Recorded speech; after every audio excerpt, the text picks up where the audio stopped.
مشیر خارجہ سرتاج عزیز قومی اسمبلی میں اظہار خیال کریں، آپ کو لیے چلتے ہیں۔ ایمبیسی میں جائے بغیر آن لائن اپلیکیشن دے کر اپنے ضروریات پوری کر سکتے ہیں۔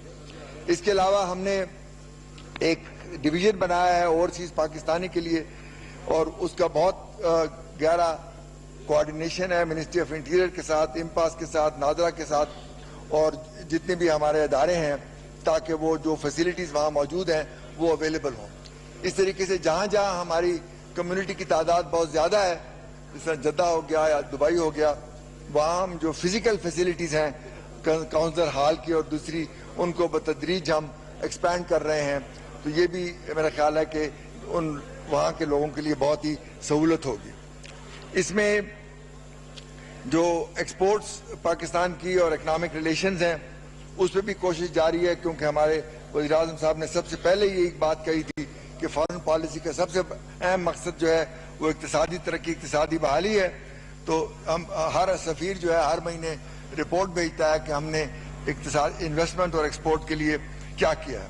تو مجموعی طور پر میں سمجھتا ہوں کہ فارن آفس مجموعی طور پر وہاں بہت قابل اور بہت محنتی ڈپلومیٹس ہیں، اور میں ہاؤس کو یقین دلانا چاہتا ہوں، میں نے کئی وزارتوں میں پچھلے سالوں میں کام کیا ہے، تو وزارت خارجہ میں جس محنت کے ساتھ اور جس لگن کے ساتھ اور قابلیت کے ساتھ کام ہوتا ہے وہ باقی منسٹریوں سے کم نہیں ہے۔ اور میرا خیال ہے یہ تاثر کہ وہاں پہ کوئی نہیں ہوتا، اگر آپ شام کو وہاں سے گزریں تو آپ دیکھیں گے کہ فارن آفس میں بہت دیر تک، تو اس لیے ہمیں اپریشیٹ کرنا چاہیے فارن آفس کی جو اس سلسلے میں قابلیت یا وہ ہے۔ اب خارجہ پالیسی کے بارے میں بہت باتیں ہوئیں، تو میں یہ گزارش کروں گا کہ اس میں اگر ہم خود ہی اوروں کی کارگزاری کو بہت بڑھ چڑھ کر بتائیں گے اور اپنی کامیابیوں کو نظر انداز کریں گے تو دنیا کو ہم کیا تاثر دیں گے۔ ہماری خارجہ پالیسی جو ہے وہ شروع سے ہی، اور یہ تاثر دینا کہ ہماری پالیسی پچھلے 70 سال میں ناکام رہی ہے، یہ میرا خیال ہے صحیح تصور نہیں ہے۔ تمام حکومتوں نے مل کر، آپ سوچیں کہ ہمارا جو مخالف تھا 7 گنا بڑا تھا، اور ہم نے کس طریقے سے اپنی ساورینٹی کا، اپنی بارڈرز کا اور اپنے جو بنیادی مقاصد تھے اور قومی مفاد تھے ان کا تحفظ کیا ہے۔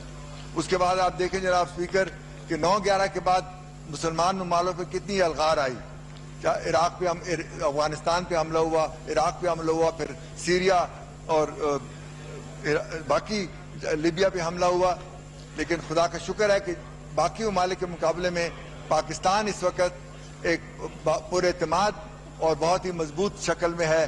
تو یہ تاثر دینا، کیونکہ فارن پالیسی ویکیوم میں نہیں بنتی، جو حالات پیدا ہوتے ہیں، جو مشکلات پیدا ہوتے ہیں، اس کے مطابق یہ پالیسی بنتی ہے۔ تو یہ ایک تصور کہ ہم آئسولیٹ ہو رہے ہیں، یہ میرا خیال ہے صحیح نہیں ہے۔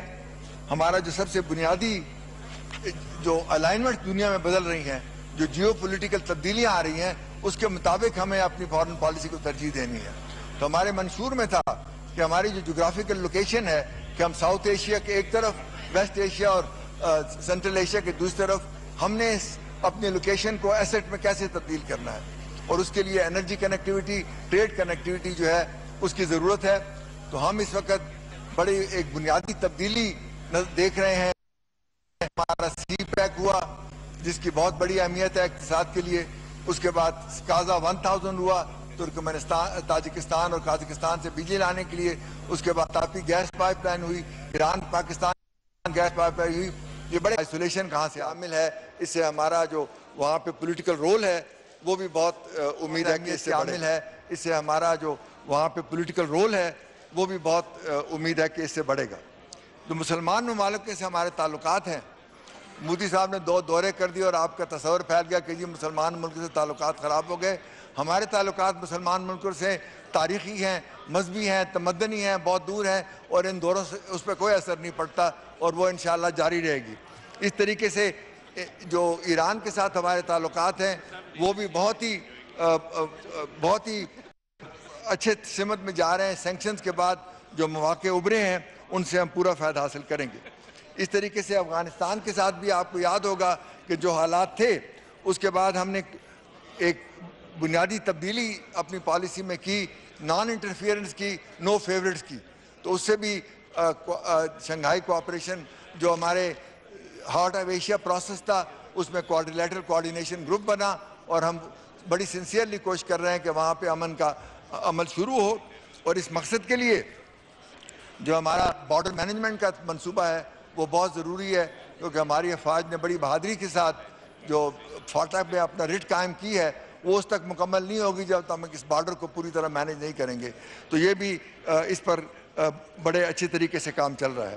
تو مجموعی طور پر جو ہماری اسی طرح ہندوستان کے ساتھ جو کشیدگی تھی اس کو ہم نے اپنے اصول اور اپنے جو مجموعی طور پر جو مقاصد تھے اس کو رکھتے ہوئے اس میں ٹینشن زیادہ نہیں ہونے دی. اور اس میں سمجھتا ہوں کہ جو ہماری اس لیے یہ جو خارجہ پالیسی کی بنیادی تبدیلیاں ہیں، نان انٹرفیئرنس کی، بیلنس پالیسی، کسی اور کی لڑائیاں نہ لڑنا، اپنے قومی مفاد کا تحفظ کرنا، اپنے ایٹمی ہتھیاروں کا تحفظ کرنا امریکہ کے دباؤ کے باوجود، یہ تمام بہت ہی کنکریٹ چیزیں ہیں. آخر میں جو بات ہوئی ہے کہ فل ٹائم وزیر خارجہ نہیں ہے، اس میں ایوان کی جناب اسپیکر آپ کے توسط دلانا چاہتا ہوں کہ ذرا آئین کو پڑھ لیں. آرٹیکل 92 میں وزیر اعظم کو اختیار ہے کہ وہ اس کے اندر وزیر اپوائنٹ کرتا ہے. 93 کے اندر وہ 5 ایڈوائزر مقرر کرتا ہے. وزیر اعظم کا اختیار ہے کہ وزیروں کو اور ایڈوائزرز کو کیا ذمہ داریاں سنبھالتا ہے. اس کے تحت اگر انہوں نے ایڈوائزر کو ذمہ داری سنبھالی ہے، یہ کوئی پہلی دفعہ نہیں ہوا. پچھلے سالوں میں خارجہ پالیسی ایڈوائزر چلائی، وزارت خزانہ میں ایڈوائزر تھا، انٹیریئر میں ایڈوائزر تھا. تو یہ کوئی نئی بات نہیں ہے، اور آئین کے بالکل مطابق ہے کہ اس میں کوئی ایسی بات ہے کہ اس کا نہ ہونا. اور یہ بات کہ اس سے کام پہ اثر پڑتا ہے یا پوزیشن پہ اثر پڑتا ہے. جو ایس سی او کی 5 سمٹ ہوئی ہیں، آخری سمٹ میں اوفا میں وزیر اعظم صاحب گئے، چاروں میں میں نے نمائندگی کی. میں نے کئی دفعہ OIC اور اس میں جو منسٹریل کانفرنسز کو چیئر کیا. تو دنیا میں کبھی مجھے یہ احساس نہیں ہوا کہ ایڈوائزر کی وجہ سے میرا عہدہ کم ہے یا کچھ اور بات ہے. اور مجھے اس طرح یہ جو مجموعی طور پہ تاثر دیا جا رہا ہے کہ وزارت خارجہ نہ ہونے سے یہ ہو رہا ہے. ہمیں کہا گیا جی کہ اسٹریٹجک ڈرفٹ ہے یا ہماری کچھ اسٹریٹجک جو ہے وہ ٹھیک نہیں ہے. جناب اسپیکر آپ دیکھیں کہ اسٹریٹجک ڈرفٹ جو ہے کب آیا؟ جب ہم نے 2008 میں ہندوستان کو مہلت دی کہ اس کو ایگزمپشن ملے اور چین کو سے وڈرا کرایا وہ آبجیکشن، جسی کی وجہ سے آج. لیکن ہم نے کامیابی کے ساتھ ہندوستان کی انٹری کو منع کیا، اور بہت امریکہ اور ہندوستان کے باوجود آپ دیکھیں گے انشاءاللہ کہ آج کل جو میٹنگ ہو رہی ہے سیول میں وہ آگے چلے گی. ہمیں کہا جا رہا ہے جی کہ ہم نے لابیز نہیں لگایا، اور لابنگ کیا ہو رہی ہے؟ ضرور ان کے 4 لابیز تھے، لیکن ایک سفیر ایسا تھا جو آج کھل کر پاکستان کی خلاف لابنگ کر رہا ہے، اور اس کے جو ہماری مشکلات ہے اس میں اضافہ کر رہا ہے. تو موازنے جو ہیں وہ کھل کے ہونے چاہیے صرف. لیکن جو ہمارے قومی مفادات ہیں، جو ہمارے سیکورٹی کے مفادات ہیں، جو ہمارا امیج ہے، اس پہ اگر بلا وجہ خود ہی آپ کوسچن مارک کریں گے تو پھر دنیا سے کیا توقع کریں گے کہ آپ کی بات پہ یقین کرے. تو انشاءاللہ باقی جو سوال ہیں وقت کی کمی کی وجہ سے اس کا جواب، لیکن جیسے جیسے وقت ملے گا مزید بیانات میں ان پہ میں نے بہت تفصیلی نوٹ لیے ہیں، ان پہ مزید وضاحت انشاءاللہ کرنے کی کوشش کروں گا. شکریہ. مشیر خارجہ سرتاج عزیز قومی اسمبلی میں اظہار خیال کر رہے تھے. انہوں نے کہا کہ یہ تاثر کہ پاکستان تنہائی کا شکار ہو رہا ہے یہ درست نہیں. انہوں نے کہا کہ